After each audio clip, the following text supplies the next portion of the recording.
So how does confirmation bias impact our mental health? Find out on this episode of IncreMental Health Tips.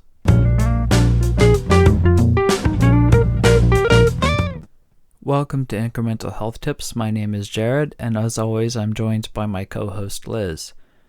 Today we're going to be discussing confirmation bias, which is the tendency for us to only accept or consider information that confirms our existing beliefs.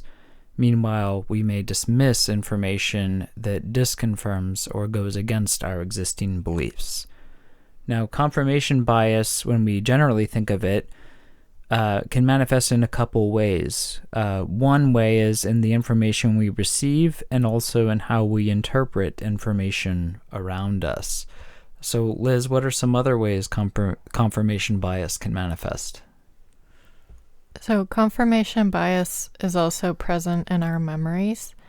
So, researchers have looked at our emotions and how that impacts our memories. And they've found that we're more likely to remember things that relate to the emotion that we're feeling. So, if we're feeling happy, we're more likely to recall happy memories. If we're feeling angry, then we're more likely to remember angry memories. As well, they've found that there is kind of this emotional fading with some things. So parents are more likely to view raising their children in a more positive way than what it actually was. They forget a little bit of the stress that was involved with it. So if someone's in the midst of parenting, they're living out that stress and they're struggling through it. But if their children are older, then they're more likely to remember those happy moments.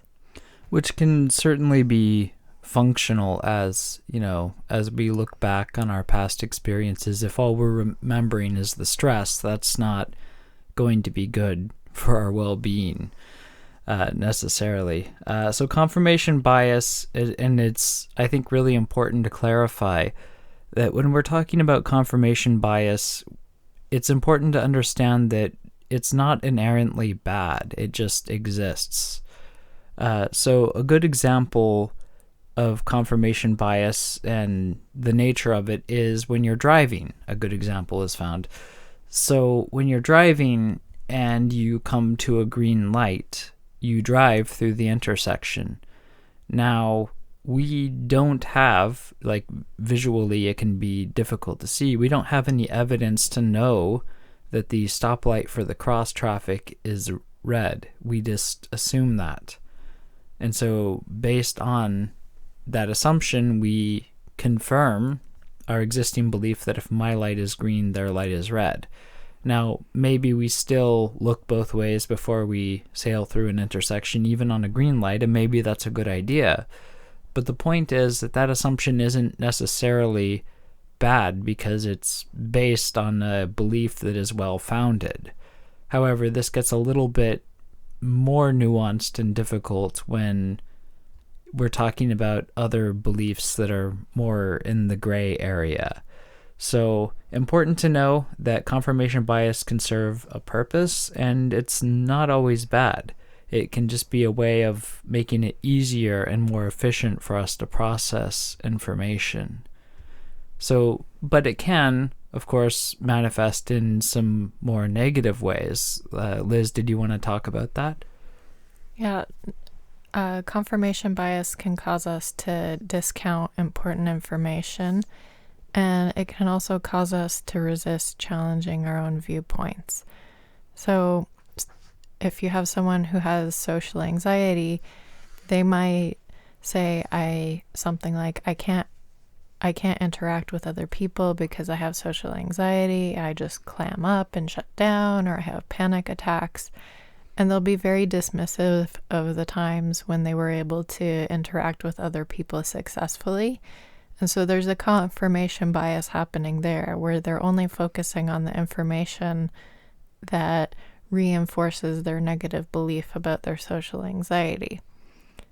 Helping them get to the root cause of it and understanding a fear of failure, that they might have a fear of failure or a fear of being judged by others or embarrassed, can help start to unpack that issue so that it breaks down that confirmation bias so they can consider another viewpoint that they might be able to overcome their anxiety. And completely unchecked, that can just turn into a self-fulfilling prophecy where, if I feel like I can't do something, and so that's what I tell myself, and I don't try, and I end up not doing it. So it's important to actually really evaluate our perceptions and our beliefs. So looking at ways in our everyday life, we see confirmation bias all around us. Look at your social media feed. You might have some friends or family members who politically vote a certain way or a different way, and they tend to get their information and their news from certain sources, and they only share certain things. And people on the other side of the political aisle may share different sources and different information, and so we're all guilty of this tendency to do it, which is why it's really important to recognize. But how do we recognize it? So there are a few ways. First, just practically while we're discussing social media, is to read the entire article, not just the headline of whatever it is you're engaging with.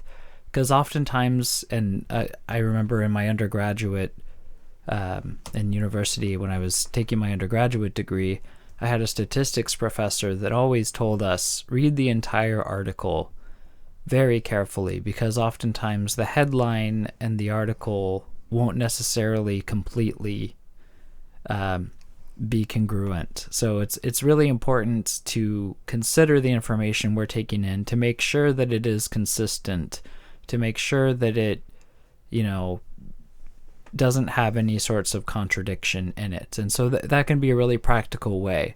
Liz, what are some other ways that we may be able to recognize and deal with confirmation bias in everyday life? Yeah, I do think you're right that listening closely to something and getting all the information you can about it can really help you sort through, is this something where I'm just confirming my original belief, or is there something more going on here?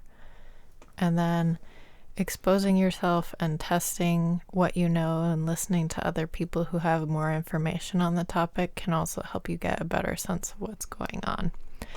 As I've said before, you don't know what you don't know, so learning more and being open to learning is really important.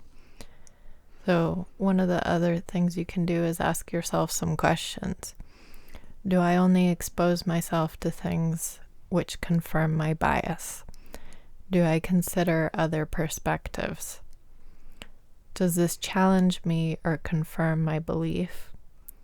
Why doesn't my perspective get challenged? Because if you're never challenging your perspective, then you have to wonder why you're never challenging your perspective.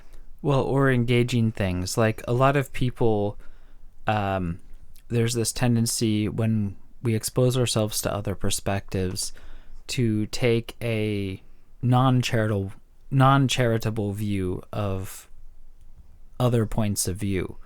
So I've heard this referred to sometimes as nut picking, where we just pick the most absurd aspect of the argument against us and we say, well, that's not right, so therefore I am. So one thing that's really important to do, and going along with what you said, is we really need to strongman other points of view and interpret them in the most charitable way we can, because then we can cut through any dispositions that we have created by our existing beliefs and our own biases. So it's a really important consideration. That's right. Some people may still struggle to trust themselves because they don't trust their own judgment. And when they take in lots of information, then they're not really sure what to do with it. And so learning which information to take in and how to evaluate it is really an important process in challenging your own biases and trusting yourself. Well, and also understanding how to decipher what's important and what you should invest time in and not. Certainly it's it's another discussion for another time, perhaps. But that's where we're going to have to end today's episode. But if you're enjoying our content, please consider liking, sharing, and subscribing. We upload new full podcast episodes every Tuesday at 11 p.m. Eastern, and we also upload shorter quick tip videos every Friday at 4 p.m. Eastern. Until next time, remember that small steps can lead to big changes. We'll see you next time.